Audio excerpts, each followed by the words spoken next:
रिश्ता टूटने के बाद अब बुझी बुझी सी रहने लगी थी। जीवन की तरह दुनिया भी उसे खाली खाली ही दिखती थी, उदास भरी जिंदगी से उब चुकी थी। परिवर्तन उसके लिए और उसके जीवन के लिए भी जरूरी था। नई नौकरी की तलाश करने लगी और उसे दूसरे शहर में एक अच्छी नौकरी मिली। वो खुश थी कि अब जीवन में कुछ परिवर्तन भी होगा और अपने जीवन के बारे में कुछ बेहतर सोच पाएगी। नया शहर, नए लोग और नई नौकरी, सब कुछ अच्छा चल रहा था। वह खुश थी। अपने पुराने परिचय को नई जिंदगी से छुपाना चाहती। 8 से 5 की नौकरी थी। उसके बाद अपने छोटे से कमरे में ही पड़ी रहती और जिंदगी की उधेड़बुन में लगी रहती। कैसी है आप? अचानक पीछे से आवाज आई।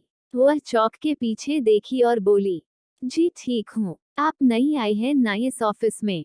जी हाँ, पिछले हफ्ते ही आई हूँ। मैं रोहन रॉय, पिछले 4 सालों से यहाँ काम कर रहा हूँ। कहते हुए रोहन ने हाथ आगे बढ़ाया। निकिता ने हाथ मिलाते हुए कहा, मैं निकिता। लंच ब्रेक खत्म हो चुका था और दोनों अपने अपने टेबल पर वापस चले गए। निकिता बहुत ही शांत और गंभीर लड़की थी, बस जल्दी किसी से दोस्ती नहीं करती थी। सगाई टूटने के बाद तो वो और भी किसी पर विश्वास नहीं करना चाहती थी। अंदर से टूट चुकी थी, पर मुस्कान से अपने दर्द को ढक के रखती थी। हाय, क्या कर रही हैं? उद्धरण चिन्ह। निकिता के फोन में मैसेज आता है। आप कौन? निकिता जवाब में पूछती है। मैं रोहन, आज सुबह ही तो मिले थे, भूल गई क्या? नहीं नहीं, पर आपको मेरा नंबर कहाँ से मिला? उद्धरण चिन्ह। शायद आप भूल रही हैं, हम दोनों एक ही ऑफिस में काम करते हैं। नंबर तो रजिस्टर में लिखा ही होता है। उद्धरण चिन्ह। रोहन ने जवाब दिया, अच्छा, कहिए आप कैसे हैं? निकिता ने मैसेज किया। खाना खा लिया आपने? उद्धरण चिन्ह। रोहन ने मैसेज किया, मेरा खाना हो गया है और अब मैं सोने जा रही हूँ, गुड नाइट, कल मिलते हैं। निकिता ने मैसेज कर फोन बंद कर दिया। निकिता को अच्छा लगा कि अनजाने शहर में किसी ने तो उसका हाल पूछा, पर वह दोस्ती करने से डर रही थी। अगले दिन सुबह रोहन निकिता के टेबल के पास आ कहता है, अब तो समय की बड़ी पाबंद है, जल्दी सोना, जल्दी उठना, गुड गर्ल लगती है। उद्धरण चिन्ह। नहीं नहीं, ऐसी कोई बात नहीं, मैं अकेले रहती हूँ तो जल्दी ही सो जाती हूँ। निकिता ने काम करते हुए जवाब दिया।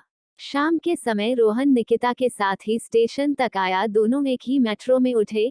निकिता को अच्छा नहीं लग रहा था रोहन का इतना बोलना। अगले दिन सुबह स्टेशन पर रोहन फिर मिल गया। यह सिलसिला जारी रहा। अब तो निकिता को रोहन के बकबक की आदत लग गई थी। 9 बजे सोने वाली निकिता रात को 10:30 बजे तक रोहन के मैसेज का जवाब दिया करती थी।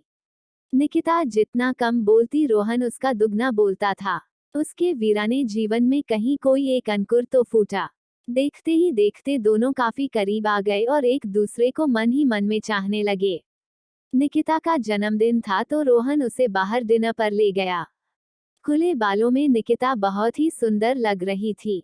मुझे तुम्हारी जैसी ही दोस्त की तलाश थी, रोहन ने कहा। अच्छा, मुस्कुराते हुए निकिता ने जवाब दिया।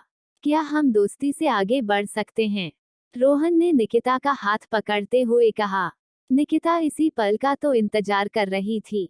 शर्माते हुए सर हिलाया। दोनों बहुत खुश थे। ऑफिस में भी दोनों एक दूसरे के साथ ज्यादा वक्त बिताने लगे। सबकी निगाहें उन्हीं पर रहती थी। निकिता बहुत खुश थी। वह अपने उज्जवल भविष्य के सपने देखने लगी थी। जिन खुशियों से वंचित रह गई थी, उन खुशियों को वह फिर से संजोने लगी थी। रात को 2 बजे तक दोनों फोन पर बातें करते। ऐसे ही चलता रहा और लगभग 1 साल बीत गया। आज स्टेशन पर रोहन कहीं दिखाई नहीं दे रहा था। अकेले ही ऑफिस आई। रोहन को फोन किया तो रोहन ने फोन नहीं उठाया। ऑफिस आके पता चला कि रोहन ने आज छुट्टी ली है। बहुत परेशान हुई कि उसने मुझे नहीं बताया और छुट्टी ली है। उद्धरण चिन्ह। लंच के वक्त रोहन को मैसेज किया। रोहन ने बोला, मुझे तेज बुखार है, इसलिए मैं तुम्हारा फोन नहीं उठा पाया और ऑफिस भी ना आ पाया। निकिता घबराई बोली, तुम ठीक तो हो? मैं आऊं, कोई ख्याल रखने वाला है कि नहीं घर पर? नहीं नहीं, मैं ठीक हूँ, तुम अपना ख्याल रखो, रोहन ने बोला। निकिता का मन ऑफिस में नहीं लग रहा था और रोहन भी किसी मैसेज का जवाब नहीं दे रहा था। रात को भी रोहन से बात न हुई, बहुत परेशान थी। दूसरे दिन रोहन लंच के बाद ऑफिस आया, उसे देख निकिता के चेहरे पर खुशी दौड़ गई और रोहन को जोर से गले लगाई, पर आज रोहन में वो बात न थी। उसने निकिता को हटाते हुए कहा, मैं कुछ दिनों के लिए गांव जा रहा हूँ। पिताजी की तबीयत ठीक नहीं है, मैं पैसे लेने ऑफिस आया था, पर यह लोग खैर छोड़ो। नहीं नहीं बोलो, क्या हुआ, कोई समस्या है? निकिता ने पूछा। हाँ, पिताजी का ऑपरेशन करवाना है, पर ये एडवांस नहीं दे रहे हैं। उद्धरण चिन्ह। रोहन ने उदास होके कहा। निकिता ने पूछा, कितने पैसे लगेंगे? मैंने सारे पैसों का इंतजाम कर लिया है, सिर्फ 50,000 कम पड़ रहे हैं।